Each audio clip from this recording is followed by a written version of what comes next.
Buenas noches, profesor. En esta ocasión vamos a presentar el trabajo final de legislación laboral. Los integrantes son Ana Arevalo Roldán, Jesús Aníbal Hernández, quien le habla, Vanessa Rojas Rodríguez y Iván Tello Navarrete.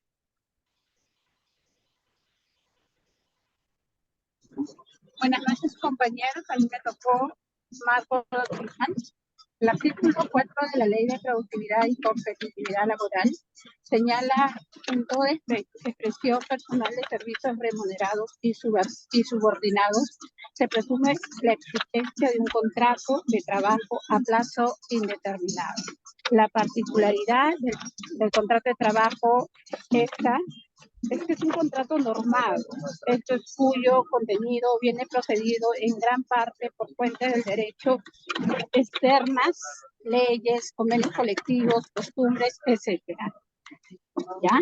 Elementos esenciales del contrato de trabajo. Todo contrato de trabajo debe presentar los 3 elementos esenciales a que hace mención el artículo 4, ¿sí? Prestación personal de servicios que se realiza de forma subordinada y a cambio de una remuneración. A. Prestación personal de servicios. El servicio prestado en el marco de un contrato de trabajo debe ser brindado por una persona física. Ello debe leerse en el sentido de que la labor debe ser desempeñada de modo personal y directo por el trabajador. Es decir, debe ser quien preste el servicio sin intermediarios. B. Realizada de forma subordinada. El trabajador ha de presentar el servicio a un empresario, y es este último el que debe asumir el riesgo de la actividad empresarial. El éxito o fracaso económico de la empresa no enerva al empresario de sus obligaciones laborales. 6. Tenemos a cambio de una remuneración.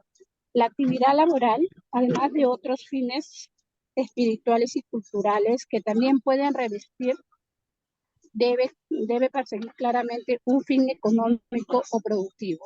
Desde el momento que se emprende la labor, el trabajador deja de realizar sus servicios desde una lógica lúdica, recreativa o de otro mero ocio, y lo hace con el fin de obtener una ventaja patrimonial. Eso es todo, compañeros. Gracias. Bien, vamos con el marco legal. Con respecto al artículo 57, el contrato por inicio o incremento de actividad es aquel celebrado entre un empleador y un trabajador, originados por el inicio de una nueva actividad empresarial. Su duración máxima es de 3 años. Se entiende como una actividad tanto el inicio de la actividad productiva como un posterior instalación o apertura de nuevos establecimientos o mercados, así como el inicio de nuevas actividades o el incremento de las ya existencias dentro de la misma empresa. El contrato de trabajo por incremento de actividad debe consignarse de forma expresa como requisitos esenciales. El objetivo del contrato es decir, explicar las razones objetivas, los motivos y la duración que dan origen a la contratación.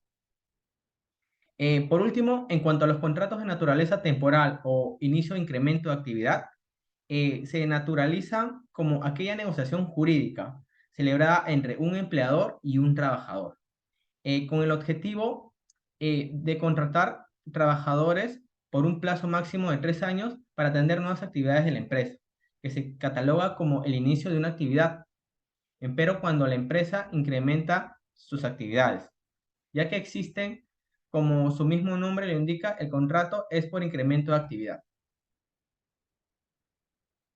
Gracias. Buenas noches, mi nombre es Iván Tello. Yo voy a ver lo que es hablar sobre una ejemplificación, por lo que tendremos un antecedente, una decisión y por último hablaré sobre la jurisprudencia del caso. Bueno, primero hablaré sobre el antecedente de este caso, ¿no? Es un caso en el cual una empresa fue multada por 11.309 soles, ¿no? Por haber incurrido en una infracción muy grave en materia de relaciones laborales, que es el incumplimiento de disposiciones relacionadas con la contratación a plazo determinado. Bueno, la empresa apeló la decisión que le impuso dicha sanción, la cual fue declarada infundada por la Intendencia de la zona FI correspondiente.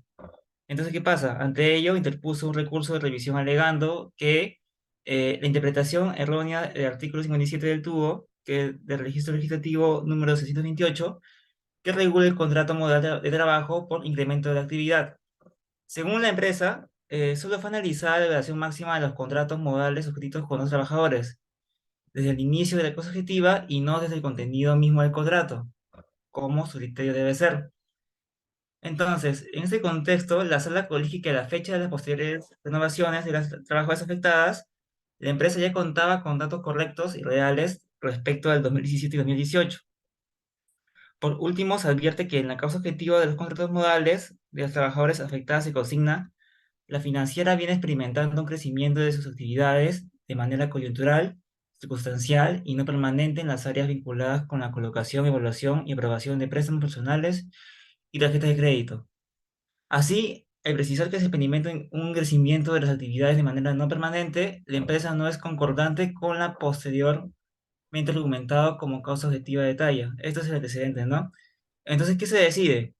El intertribunal interfiere que la contratación de los trabajadores carece del sustento objetivo. ¿Por qué?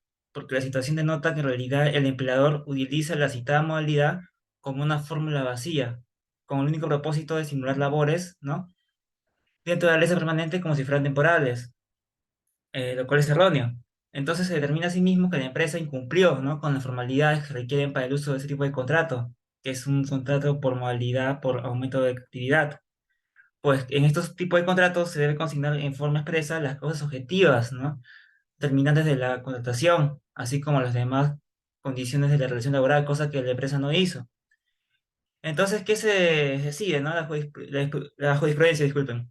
Entonces, la primera sala del TFL atiende que el Tribunal Constitucional ha expresado en reiterada jurisprudencia el carácter excepcional de los contratos sujetos a modalidad. Por tanto, explica que, acorde con el fundamento 4 de la STS, número 1477 del 2010, dicho tribunal ha señalado que no se cumple con la exigencia del artículo 72 del TUO. Entonces, esto es que se ha omitido especificar cuál es el servicio concreto que deberá cumplir el demandante como trabajador, ¿no? O cuáles son las funciones, ¿no?, que va a desempeñar. Y tampoco ha justificado la temporalidad del contrato. Es decir, el contrato de trabajo no está causalizado, ¿no? O sea, en fin, el fin de este caso es que el contrato no está causalizado, pues no especifica la obra o servicio concreto por cumplir. Gracias.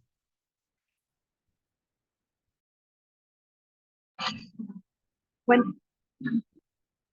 buenas noches, buenas noches, compañeros. Mi nombre es Ana Arevalo y me toca hablar de propuesta de cambio.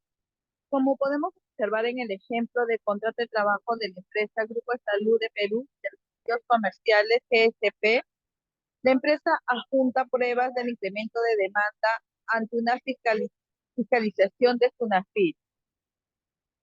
Esta es una de las recomendaciones. También recomendamos que la empresa debe de especificar las funciones que tendrá el puesto del trabajo. También la empresa debe de informar al empleado el periodo de prueba. La empresa debe especificar los porcentajes de pago de comisión y también debe adjuntar pruebas del incremento de la demanda ante una fiscalización de SUNAFIL.